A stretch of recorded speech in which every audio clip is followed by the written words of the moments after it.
ஆனால் லால் கிதாபில் காலபுருஷ லக்னத்தை அடிப்படையாக வச்சு, மேஷத்தை அடிப்படையாக வச்சு தான் இவங்க பரிகாரமே எல்லாத்துக்கும் சொல்லியிருக்காங்க. அதாவது இந்த சாதக அலங்கார பாடல் சொல்கிற மாதிரி, செய்யுங்காரி தனக்கு அதிகம் செவ்வாய் வலிது, செவ்வாயில் வெய்ய புதன் வலிது, அதனை விடவே அரசன் மிக வலியன், துய்ய அரசந்தனில் வெள்ளி வலியன், அவனில் சோமன் மிகும், பைய சசிக்கு கதிர் வலிது, பானுவிர் பாம்பே வலிதுன்னு முடிக்கிறார். அதாவது ஒரு அர்த்தம் என்னென்னா, செய்யுங்காரிங்கன்னா சனி, சனியோட செவ்வாய் கொஞ்சம் வலுவானவர், அவரோட புதன் கொஞ்சம் வலுவானவர், செவ்வாயோட புதன் கொஞ்சம் வலிமையாக இருப்பார். புதனை விட குருக்கு வலிமை அதிகம்.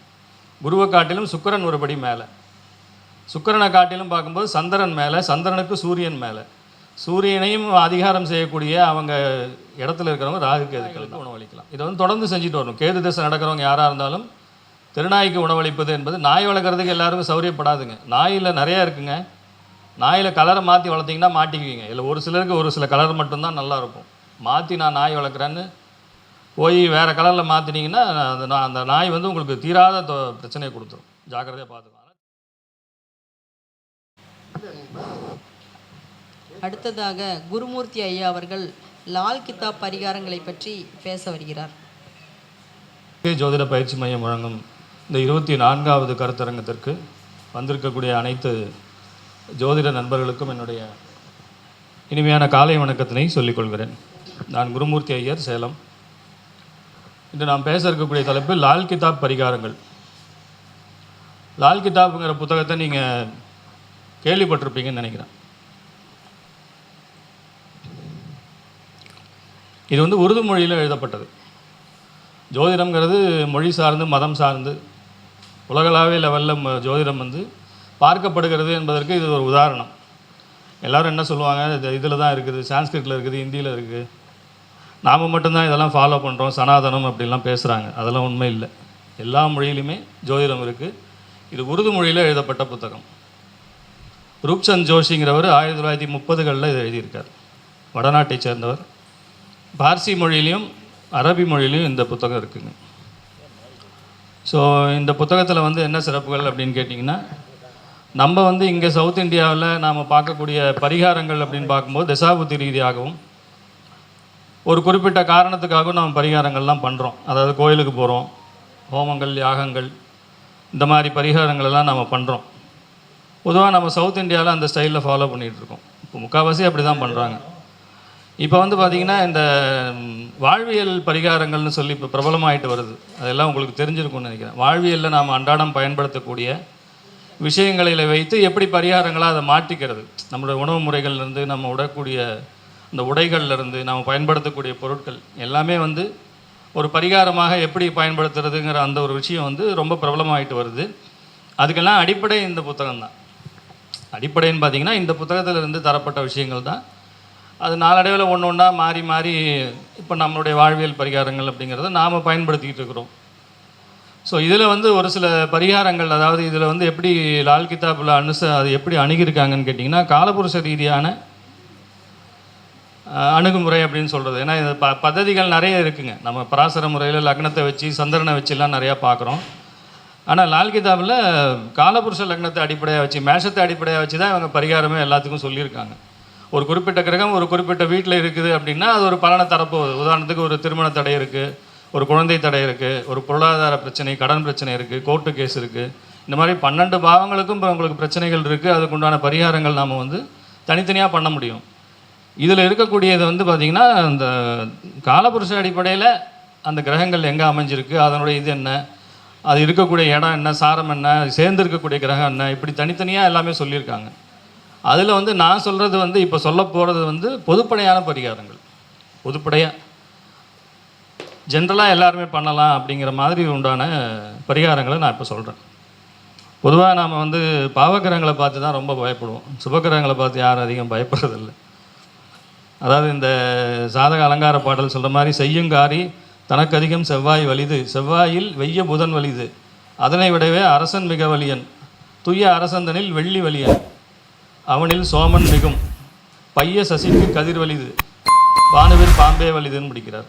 அதாவது ஒரு அர்த்தம் என்னென்னா, செய்யுங்காரிங்கன்னா சனி, சனியோட செவ்வாய் கொஞ்சம் வலுவானவர், அவரோட புதன் கொஞ்சம் வலுவானவர், செவ்வாயோட புதன் கொஞ்சம் வலிமையாக இருப்பார். புதனை விட குருக்கு வலிமை அதிகம். குருவை காட்டிலும் சுக்கிரன் ஒரு படி மேலே, சுக்கிரனை காட்டிலும் பார்க்கும்போது சந்திரன் மேலே, சந்திரனுக்கு சூரியன் மேலே. சூரியனையும் அதிகாரம் செய்யக்கூடிய அவங்க இடத்துல இருக்கிறவங்க ராகு கேதுக்கள் தான். அதாவது பானுவர் பாம்பே வலிதுன்னு தான் முடிக்கிறார். இந்த பாட்டை முடிக்கும்போது பாம்புக்கு தான் என்ன பண்ணுறாங்க, அதிகமான வலிமையை கொடுத்துருக்காங்க. கிரகங்களுடைய வலிமை வந்து யாருக்கு அதிகம் அப்படின்னு பார்க்கும்போது பாம்புக்கு தான் வலிமை அதிகம் எல்லாரையும் விட. அப்போ நாமளும் பாம்புலேருந்தே ஆரம்பிச்சிருவோம். நான் எதுக்கு சொல்கிறேன்னா, யார் வந்து அதிகமான பிரச்சனைகளை கொடுக்குறாங்களோ அவங்க காலில் தான் முதல்ல போய் விழணும். அவங்கள தான் என்ன பண்ணணும், ப்ளீஸ் பண்ணணும். அதை ப்ளீஸ் பண்ணுறதுல முதல் இடத்துல ராகு வரார். ராகுவுக்கு நாம் பார்த்துருப்போம். இங்கே நம்ம வந்து இந்த நாம் பயன்படுத்தக்கூடிய இந்த தானியங்கள் ஆகட்டும், இந்த விறகுகள் ஆகட்டும், அந்த சமித்துக்கள்னு சொல்லுவாங்க, அது ஆகட்டும், மற்ற விஷயங்கள் ஆகட்டும், எல்லாமே இந்த லால் கிதாபில் மாற்றி தரப்பட்டிருக்கு. அவங்க பிராந்தியத்தில் என்ன பொருட்கள் கிடைக்குமோ அதை வச்சு தான் அவங்க அந்த தானியமாக பயன்படுத்தியிருக்காங்க. ராகுவுக்கு வந்து பார்லி என்று சொல்லப்பட்ட தானியம், அது எல்லா ஊர்லேயுமே அது பொது. அதாவது அவங்க அதை பயன்படுத்தியிருக்காங்க. ராகுவனுடைய இது வந்து பார்லி தானியம். எதுக்கு இந்த பார்லி சொல்கிறேன்னா, இந்த பார்லியை இவங்க எப்படி பயன்படுத்தணும்னு சொல்லியிருக்காங்க. இதை வந்து என்ன பண்ணணும் அப்படின்னு கேட்டிங்கன்னா, ஃபஸ்ட்டு ஒரு சொம்பு தண்ணியில் ஒரு பிடி பார்லி கழுவிட்டு அது வந்து கோமயத்தில் ஊற வைக்கணும். சும்மா ஒரு 2 ஸ்பூன் கோமயம் ஊற்றி அதை சுத்தப்படுத்தி அதை எடுத்து ஒரு சிகப்பு துணியில் முடி போட்டு நம்ம தொழில் செய்யக்கூடிய இடத்துலையோ வீட்லேயோ இதை வந்து வச்சுக்கலாம். யார் வச்சுக்கலான்னு கேட்டிங்கன்னா, ராகுவனுடைய திசை நடப்பவர்களும் ராகு சாரம் பெற்ற கிரகத்தினுடைய திசை நடப்பவர்களும் இது தாராளமாக செய்யலாம். இதுக்கு வந்து எந்த விதமான நெகட்டிவிட்டியும் வராது. ராகுனால் ஏற்படக்கூடிய துன்பங்களுக்கு இது தீர்வு கொடுக்கும் வகையில் இருக்குது. சார் எனக்கு ராகு திசை நடக்குது சார், இந்த பிரச்சனை, தொழில் சரியில்லை, திருமணம் நடக்கலை, குழந்தை பிறக்கலை, எந்த விதமான பிரச்சனையாக இருந்தாலும் சரி, திசாநாதன் ராகு அப்படிங்கும்போது இந்த பரிகாரத்தை நீங்கள் தாராளமாக செய்யலாம். பார்லியை எடுத்து சுத்தப்படுத்தி, சும்மா ஒரு பிடி இருந்தால் கூட போதும், சுத்தப்படுத்தி கோமியம் கொஞ்சம் தெளித்து அதை வந்து எடுத்து காய வச்சுக்க வேண்டியது. எடுத்து சிகப்பு துணியில் முடி போட்டு நாம் வியாபாரம் செய்யக்கூடிய இடம், நாம் இருக்கக்கூடிய இடம், நாம் வசிக்கக்கூடிய இடம், எங்கே வேணால் இதை நீங்கள் பத்திரமா வச்சுக்கலாம். இது வந்து ராகுவுக்கு சொல்லப்பட்ட பரிகாரம்.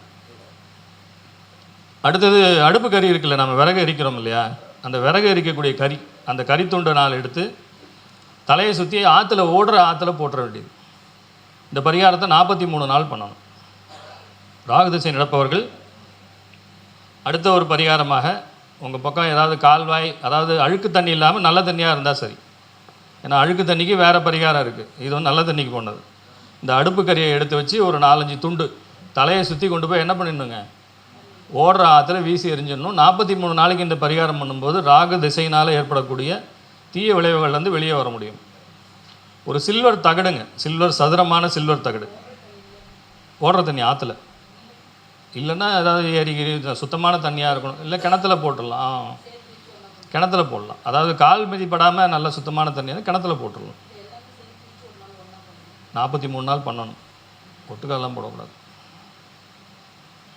43 நாளைக்கு தொடர்ந்து செய்யணும் இந்த லால் கிதாப் பரிகாரங்கிறது. ஏன்னா அது வாழ்வியல் பரிகாரம், தினம் அதை வந்து நாம் என்ன பண்ணிக்கணுங்க, செஞ்சுக்கிட்டே வரணும். சில்வர் பிளேட்டுங்க, அதாவது வெள்ளி தகடு சதுர வடிவத்தில் இருக்கணும். சின்னதாக இருந்தால் கூட ஓகே, ஒரு 1 இன்ச்சு 2 இன்ச்சு இருந்தாலும் சரி. ஒரு காயின் பிளேட்டு, அதுவும் சதுரமாக இருக்கக்கூடிய வெள்ளி தகடு, சும்மா 2 கிராம் இருந்தாலும் சரி, 5 கிராம், அவங்க சக்திக்கு தகுந்த மாதிரி பாக்கெட்டில் வச்சுக்கோங்க. ராகு திசை நடக்கிறவங்க யாராக இருந்தாலும் சரி, அந்த மாதிரி ஒரு வெள்ளியினால் ஆன ஒரு தகடை வந்து பாக்கெட்டில் எப்பயுமே கையில் கூட வச்சுருங்க. இது வந்து மிகச்சிறந்த பரிகாரம். அதே போல் முதல்ல சொன்ன மாதிரி இந்த பார்லி இருக்கு இல்லையா, இதை தலையை சுற்றி ஆற்றுல போடலாம். பார்லிங்கிற ஒரு இது தானியம், கோதுமை மாதிரி வெள்ளையாக இருக்குங்க, கடையில் கேட்டால் சொல்லுவாங்க, பார்லி அரிசின்னு சொல்லுவாங்க.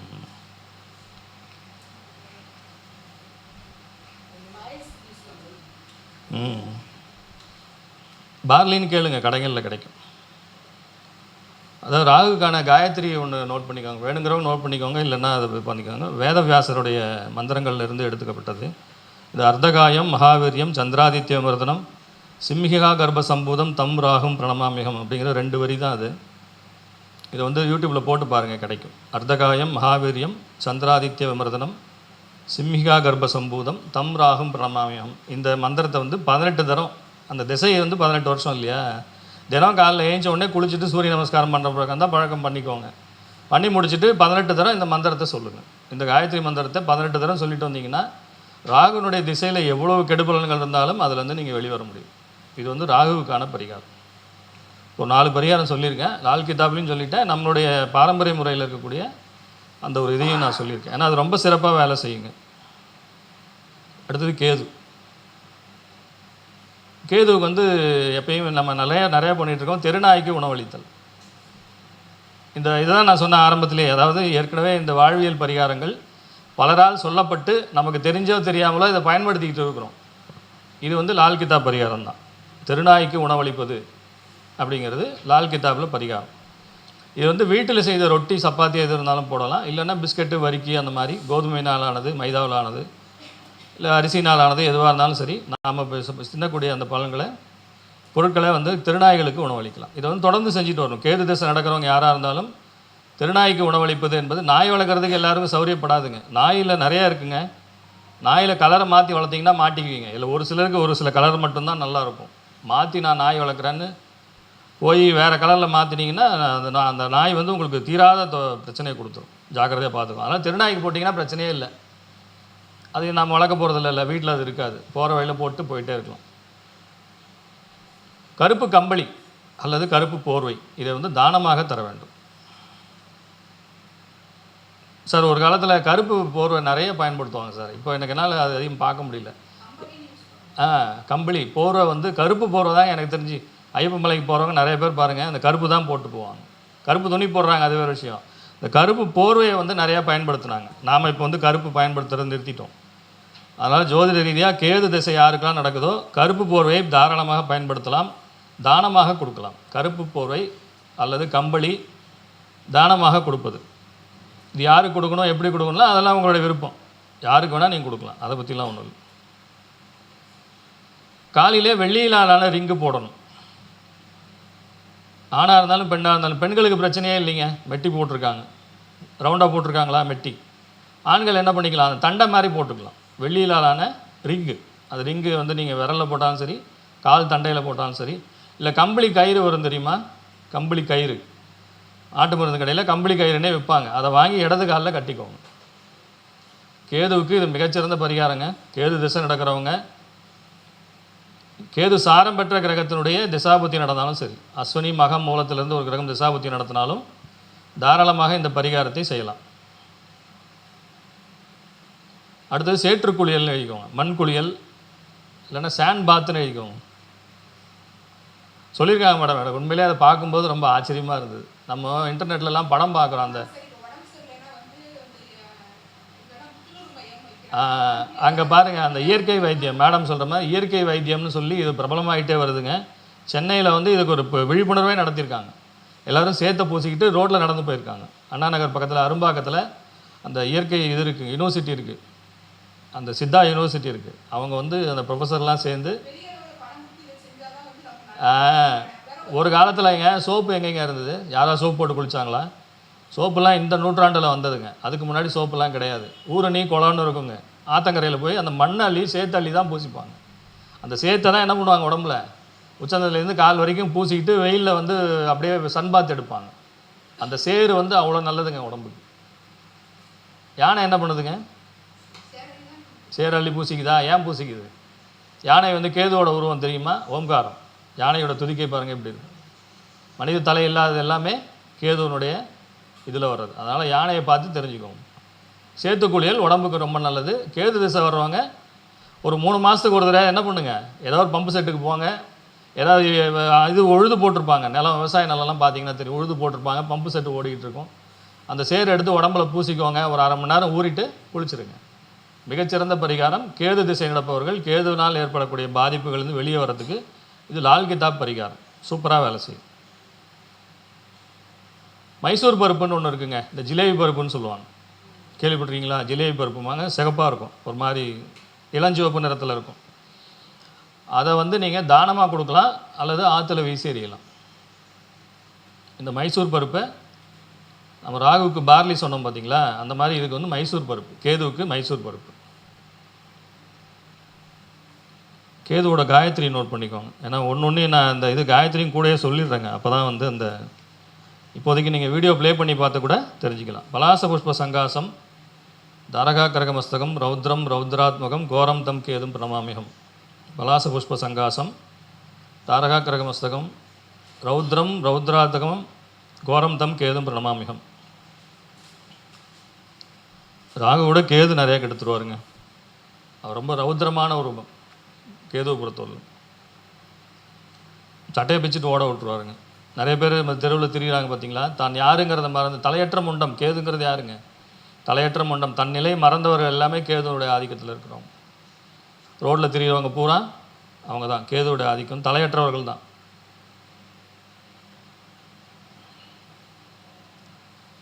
அடுத்து சனின்னு போட்டுக்கோங்க. சனி கிரகம். அஞ்சனக்கல், அஞ்சனமை. அஞ்சனமை பயன்படுத்துறீங்களா? அஞ்சனமை வசியத்துக்கு பயன்படுத்துகிறாங்க. நான் சொல்கிறது இது லால் கிதாபில் இருக்குது, நான் வந்து பொய் சொல்லலை. அஞ்சனக்கல்லுன்னு இருக்கும், எல்லோரும் பார்த்துருப்பீங்க. அது வந்து பூமியில் கிடக்கக்கூடிய ஒரு கல், அதாவது கருப்பாக இருக்கும், பளபளன்னு இருக்கும். அஞ்சனக்கல். அதை வந்து விளக்கெண்ணையை தடவி அந்த மையாக தேய்ச்சி என்ன பண்ணிக்கணுங்க, புருவத்துக்கு இட்டுக்கணும். 2 புருவத்துக்கு இட்டு நெத்தியில் வச்சுக்கலாம்.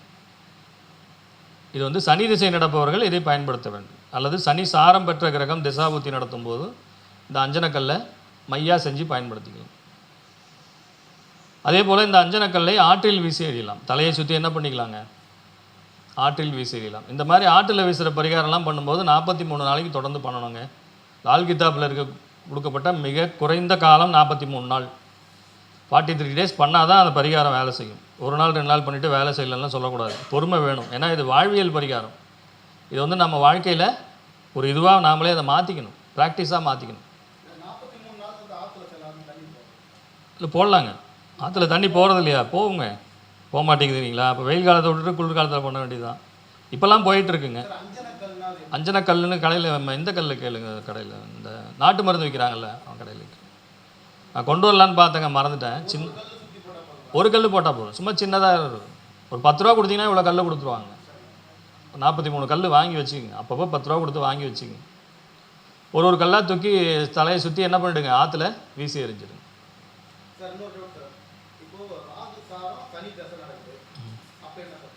ராகுக்கு முதல்ல பண்ணுங்கள், சாரம் கொடுத்த கிரகத்துக்கு முதல்ல பண்ணுங்கள்.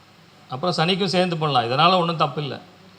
ராகு சாரம் வாங்கின கிரகம் சனி தசை நடத்துகிறாருன்னு வச்சுக்கோங்களேன். ராகு அப்போ திருவாதிரை சுவாதி சாதத்துலேருந்து சனி தசை நடத்துகிறாரு அப்படின்னா முதல்ல ராகுவுக்கு பண்ணுங்கள், சனிக்கு அப்புறம் பண்ணுங்கள். ரெண்டுமே சேர்ந்து பண்ணலாம்.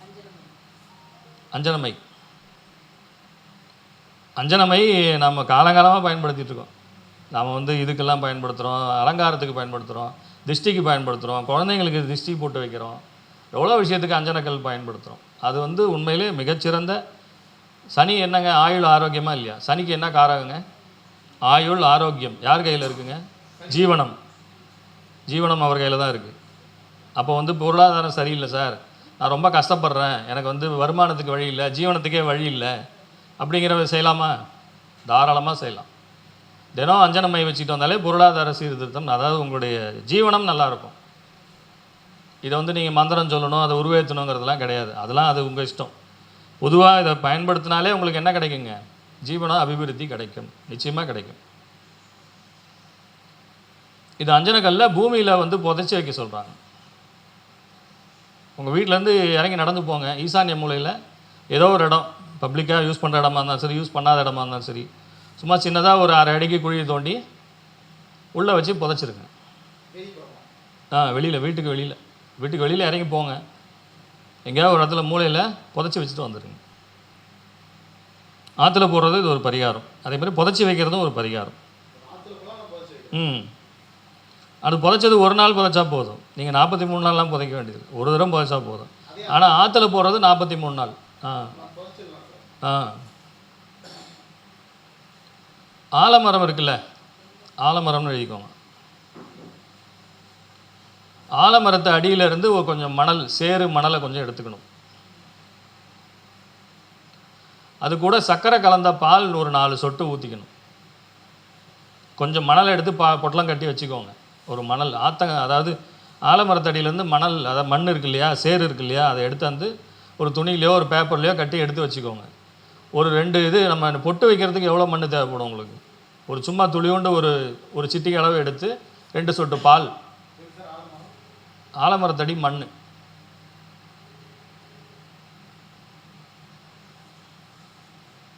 மண் சேறு எது இருந்தாலும் சரி, ஆலமரத்தடியிலேருந்து எடுக்கணும். அதில் வந்து 2 சொட்டு பால், சர்க்கரை கலந்த பால், நம்ம குடிக்கிறோமா இல்லையா, பாலுக்கு சர்க்கரை கலந்து குடிக்கிறோமா இல்லையா, அதை 2 சொட்டு அதில் கலந்து அதை நெத்திக்கு வச்சுக்கணும், பொட்டாக வச்சுக்கணும்.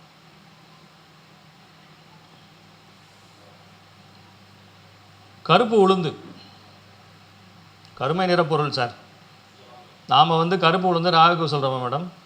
ராகுக்கு தானே சொல்கிறோம். ஆனால் இதில் வந்து ராகு கிடையாது. நம்ம எள்ளு தான் வந்து சனியினுடைய தானியம் வந்து என்னங்க, எள்ளு. ஆனால் எள்ளை வந்து எக்காரணம் கொண்டும் நம்ம பயன்படுத்துறதுக்கு அதிகாரமே கிடையாது. நல்லா நோட் பண்ணிக்கோங்க. எள்ளு எங்கே பயன்படுத்தணும்? திதி தர்ப்பணம் பித்ருக்களுக்கு மட்டும்தான், அந்த கைங்கரியத்துக்கு மட்டும்தான் எள்ளை பயன்படுத்தணும். ஆமாம், நான் விளக்கரிக்கிறேன், நான் அதை பண்ணுறேன், ஹோமத்தில் போடுறேன்னு போட்டிங்கன்னா அந்த பாவம் உங்களுக்கு தான். நான் ஒன்றும் சொல்கிறதுக்கு இல்லை. என்ன சார், இருக்கிறதுலே கடுமையான பாவம் எள்ளு பொட்டலம் போட்டு விளக்கரிக்கிறது தான். பிணம் எரியும் வாடையும் பிணம் எரியும் வாடையும் எள்ளு எரியும் வாடையும் ஒரே வாடை. நான் சொல்லலை, காஞ்சி பெரியவர் சொல்லியிருக்கார். காஞ்சி பெரியவர் சங்கராச்சாரியர் இதை சொல்லியிருக்கார். அதனால் இவங்க என்ன பண்ணுறாங்க, கோயில் வாசலில் கருப்பு துணியில் எள்ளு போட்டு விளக்கேற்றுறோமா, மிகப்பெரிய பாவம். பண்ணாதீங்க. நீங்கள் நல்லெண்ணெய் தீபம் போட்டு வாங்க சார், நெய் தீபம் போட்டு வாங்க, அது ஒன்றுமே பண்ணாது. எள்ளை எரிக்கக்கூடிய அதிகாரம் யாருக்குமே கிடையாது. எள்ளு மகாவிஷ்ணுடைய வியர்வை. எள்ளு என்னங்க, மகாவிஷ்ணுடைய வியர்வை துளியிலிருந்து வந்தது எள்ளு. அதை எரிக்கக்கூடிய அதிகாரம் யாருக்குமே கிடையாது. எரிச்சிடாதீங்க தயவுசெய்து. தெரியாமல் பண்ணுறது வேறு, தெரியாமல் ஏதோ பண்ணுறோம், 1000 பண்ணுறோம். ஆனால் சாஸ்திரம் படித்தா ஐயருங்களே இதை வந்து இது பண்ணுறாங்க. அதுதான் எனக்கு ரொம்ப கஷ்டமாக இருக்குது. எள்ளு வந்து எரிக்கக்கூடாது, எரிக்கவே கூடாது. திதி தர்ப்பணத்துக்கு தான் பயன்படுத்தணும். ஈம சடங்கு காரியங்கள் செய்கிறதுக்கு தான் எள்ளை பயன்படுத்தணும். யாருமே பாருங்கள் வீட்டில் வந்து இந்த நவகிரகம் பண்ணுறாங்களா இல்லையா, அந்த ஐயர் பாருங்கள் எல்லாத்தையும் போடுவாங்க, எள்ளை மட்டும் போட மாட்டாங்க. எள்ளு போடவே மாட்டாங்க. திலஹோமத்தில் மட்டும்தான் எள்ளு பயன்படுத்தணும். ராமேஸ்வரத்துலேயும் காசிலையும் தான் எள்ளு பயன்படுத்துகிறாங்க. அதுலேயும் பாருங்கள், அந்த தெற்கு திசையை நோக்கி யமனுக்கு ஆகுதி கொடுப்பாங்க. தெற்கு திசை யமனுக்கு உண்டான ஆகுதி, அதுக்கு மட்டும்தான் எள்ளு பயன்படுத்துவாங்க. வேறு எதுக்குமே எள்ளை பயன்படுத்தவே கூடாது. நமக்கெல்லாம் அந்த அதிகாரமே கிடையாது. கருப்பு உளுந்து எடுத்துங்க. ஒரு கருப்பு துணியில் ஒரு பிடி கருப்பு உளுந்தை கட்டி வச்சுருங்க. அதை நெத்தியில் வச்சுக்கணும். அது முடிஞ்சு. அதாவது கருப்பு உளுந்து அதை வந்து ஒரு கருப்பு துணியில் ஒரு பிடி கட்டி வச்சு தலைமாட்டில் வச்சு படுத்து தூங்கணும். தலைமாட்டில் வச்சு தூங்கணும். 19 நாள் தூங்கிட்டு அடுத்த நாள் கொண்டு போய் ஆற்றுல எரிஞ்சிடணும், இல்லை கடலில் போட்டுடணும். உங்கள் ஊரில் ஆறு இருந்தால் போடுங்க, இல்லை கடல் இருந்தால் கடலில் போடுங்க. சார் எங்கள் ஊரில் ஆறே இல்லை அப்படின்னா சமுத்திரத்தில் போட்டுரும். இல்லைனா ஏரி நல்ல தண்ணி இருக்கு இல்லையா, அந்த மாதிரி நல்ல தண்ணி ஏரி இருந்தால் அதில் போட்டுரும். ஏன்னா அது ப்ராக்டிக்கல் டிஃபிகல்ட்டிஸ் நிறையா வரும் அதில்.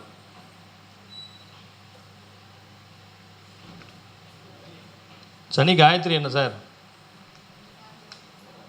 நீலாஞ்சன சமாபாசம் ரவிபுத்திரம் யமாகிரஜம் சாயா மார்த்தாண்ட சம்பூதம் தம் நமாமி சனைச்சரம். இந்த மந்திரத்தை குறைஞ்சது 19 தடவை டெய்லி. அந்த திசாபுத்தி கணக்கு வச்சுக்கோங்க சார். 19 வருஷம் சனி திசை. காலையில் எழுந்த உடனே குளிச்சுட்டு சூரிய நமஸ்காரம் பண்ணும்போது கையை ரெண்டையும் மேலே தூக்கி சாஷ்டாங்கமாக என்ன பண்ணிக்கணுங்க, சனீஸ்வரனை மனசில் நினச்சிக்கிட்டு, நான் என்ன தப்பு பண்ணியிருந்தா என்னை மன்னிச்சிரு. நான் தெரிஞ்சோ தெரியாமலோ போன ஜென்மத்திலையும் பண்ணியிருக்கலாம், பல இதில் பண்ணியிருக்கலாம். இந்த ஜென்மத்தில் நான் யாருக்கும் எந்த தீங்கும் பண்ணல, என்னை விட்டுருன்னு சொல்லி சரணாகதி அடையணும். எப்பயுமே சனிக்கிட்ட போய் சரணாகதி அடைஞ்சால் அவர் காப்பாற்றுவார். இல்லை சரணாகதி சார், அதெல்லாம் தப்பு இல்லை சார். சனி மாதிரி உத்தமமான கிரகம் உலகத்திலே இல்லை சார். நீங்கள் சனியை நினச்சி இந்த தயவுசெய்து வருத்தப்படப்படாதீங்க. அவர் வந்து உங்களுக்கு சோதனையை கொடுக்குறாரு, நல்லதுக்கு தான். ஏன்னா நீங்கள் பண்ண கர்ம பலனுக்கு உண்டான சோதனை இதை வந்து அவர் கொடுக்குறாரு. கர்மாவுக்கான அதிகாரி சார், நீதி அரசர். நீதியை வந்து நிலைநாட்டக்கூடியவரே யார்? சனி தான். யாராக இருந்தாலும் பார்க்க மாட்டார், தனக்கு வேண்டியவன் வேண்டாதவன் அந்த இதுவே கிடையாது. அந்த பாகுபாடு இல்லாதனால தான் அவருக்கு துலா ராசி உச்ச வீடாக போகுது. துலாம்ங்கிறது என்னங்க, தராசு இந்த பக்கமும் அடிக்கக்கூடாதுங்க, 2 பக்கமும் அடிக்கக்கூடாது. நீதினா நீதி தான். அதனால தான் சனியை பார்த்தா எல்லாம் பயந்துக்கிறது, வேற ஒன்றும் இல்லைங்க. தப்பு பண்ணலன்னா ஏங்க பயப்படணும்? ரோட்டில் போயிட்டுருக்குறோம், போலீஸ்காரன் நிறுத்துகிறான், நீங்கள் தப்பு பண்ணலன்னா ஏன் பயப்பட போகிறீங்க? தப்பு பண்ணாமல் யாரும் பயப்படுவானா? போலீஸ்னா நின்று போகிறான், நான் தான் தப்பு பண்ணி தானே பயப்படணும். அவ்வளோதான். சனி வந்து அதே தான். அவர் அவர் டியூட்டியை அவர் செஞ்சுட்டு போகிறாரு.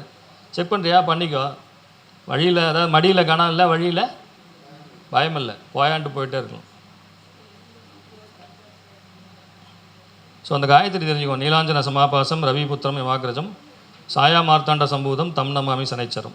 இது 19 தடவை தினம் காலையில் குளிச்சுட்டு கிழக்கு நோக்கி நின்று அவரை சூரிய நமஸ்காரம் பண்ணும்போது கையை தூக்கி சனீஸ்வரனை மனசில் நினச்சி பண்ணிங்கன்னா சனி திசை உங்களுக்கு பெரிய பாதிப்புகளை தராது. அடுத்து செவ்வாய்.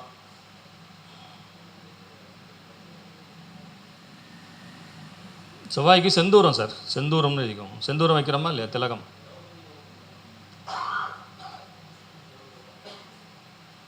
செந்தூர திலகம்.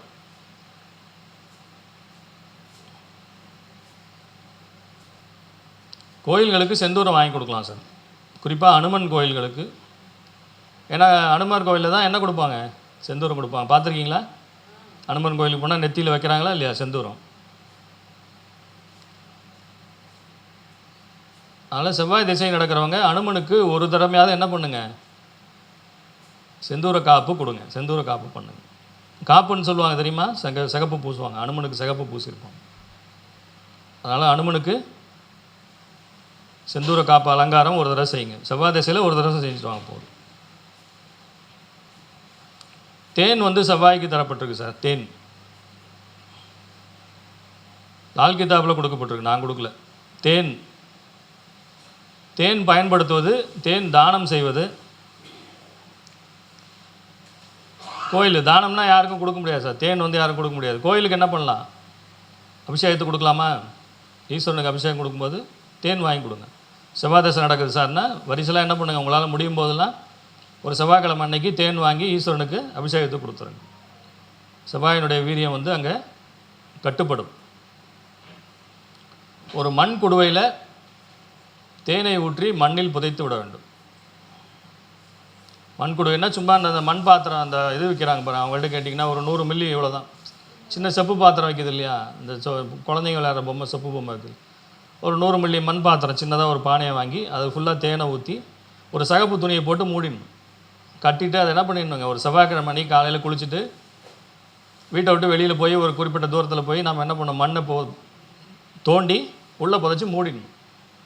யாருக்கும் தெரியாமல் பண்ணிட்டு வந்துடணும், அவ்வளோதான். எவனா தெரிஞ்சால் கேள்வி கேட்பான். இல்லை வீடுங்க இல்லாத இடமா தூரமாக போய் எங்கேயாவது ஆற்று மக்கள் ஏதாவது ஓரமாக போய் பண்ணிட்டு வந்துடணும். செவ்வாய் என்பது நம்மளுடைய உடம்பிலே பற்களை சுட்டி காட்டும். பற்களை பராமரிக்க வேண்டும். பற்களை வந்து சரியாக சுத்தமாக வச்சுருக்கணும். வாய் துர்நாற்றம் முடியாமல் பார்த்துட்டாலே செவ்வாய் வந்து பல்லு சொத்தை இருக்கும்போது செவ்வாய் திசை வந்தால் பல்லு சொத்தை விடக்கூடாது சார். நல்லா நோட் பண்ணிக்கணும். உடனே என்ன பண்ணிக்கணுங்க? பல்லு சொத்தை எல்லாருக்கும் வர்றது சகஜம்தான். செவ்வாய் திசை நடக்கும்போது வராமல் பார்த்துக்கோங்க. வந்துச்சுன்னா பிரச்சனையை தரப்போகுதுன்னு அர்த்தம், அது ஒரு அறிகுறி. அப்போ என்ன பண்ணிக்கணுங்க? உடனே டென்டிஸ்ட்டை பார்த்து க்ளீன் பண்ணிக்கணும். வாய் துர்நாற்றம் இல்லாமல் வாயை வந்து என்ன பண்ணிக்கணுங்க? ஏலக்காய் கிராம்பெல்லாம் போட்டு வாயில் பார்த்துக்கணும், மெயின்டைன் பண்ணிக்கணும். இதுக்கு வந்து அந்த மைசூர் பருப்பு அல்லது தேனை வந்து ஆற்றில் வீசி எறியலாம். கேதுவுக்கும் அதே தான் சார். ஏன்னா கேதுவும் சிகப்பு தான், செவ்வாயும் சிகப்பு தான். ரெண்டுமே வந்து செவ்வாய்க்கு கொடுக்கப்பட்ட பரிகாரங்கள். ஸோ இந்த 4 இப்போ நாம் கொடுத்துருக்கிறது முக்கியமாக 4 பாவகிரகங்களை கொடுத்துருக்கோம். மறுபடியும் அடுத்த வாய்ப்பு கிடைக்கும்போது நம்ம என்ன பண்ணலாங்க? மீதி கிரகங்களை பற்றி, சுபகிரகங்களை பற்றி பார்க்கலாம். சுபகிரகங்கள் அதிகம் எப்பயுமே பிரச்சனை தராதுங்க. முதல்ல பாவகிரகங்கள், அதனால தான் சொன்னேன். பாவகிரகங்களுக்கு இந்த லால் கிதாப் என்கிற இந்த புத்தகத்திலே தரப்பட்ட பரிகாரத்தை முடிஞ்ச வரைக்கும் நான் சொல்லியிருக்கேன். இது வந்து ஜாதகத்துக்கு ஜாதகம் பர்டிகுலரான ஒரு இடங்களில் இருக்கும்போது வேறு மாதிரி பரிகாரம் சொல்லப்பட்டிருக்கு. பொதுவாக இந்த திசை நடக்கும்போது இதெல்லாம் பரிகாரம் வந்து யார் வேணால் செய்யலாம். ஜாதகத்தில் அந்த கிரகம் எங்கே இருந்தாலும் நீங்கள் தைரியமாக செய்யலாம். உங்களுக்கு நல்லா இது வந்து கைமேல் பலன் கொடுக்கும். ஆனால் தொடர்ச்சியாக நம்பிக்கை வச்சு செஞ்சுட்டு வாங்க. ஏன்னா இது வாழ்வியல் பரிகாரம் தான். நான் வந்து அங்கே போங்க இங்கே போங்கலாம் சொல்லலை. தினசரி உங்கள் வீட்டில் என்ன கிடைக்குதோ அதை தான் சொல்லியிருக்கேன். பெருசாலாம் ஒன்றும் சொல்லலை. இதுதான் இந்த வாழ்வியல் பரிகாரம், நடைமுறை பரிகாரம். லால் கிதாப் என்கிற புத்தகத்திலே தரப்பட்டிருக்கிற இந்த பரிகாரத்தை உங்களுக்காக எடுத்து சொல்லியிருக்கேன். நன்றி. அடுத்த முயற்சியில் நாம் பார்க்கலாம். வாய்ப்பளித்த சதீஷ் ஐயாவுக்கு நன்றிகளை கூறிக்கிறோம்.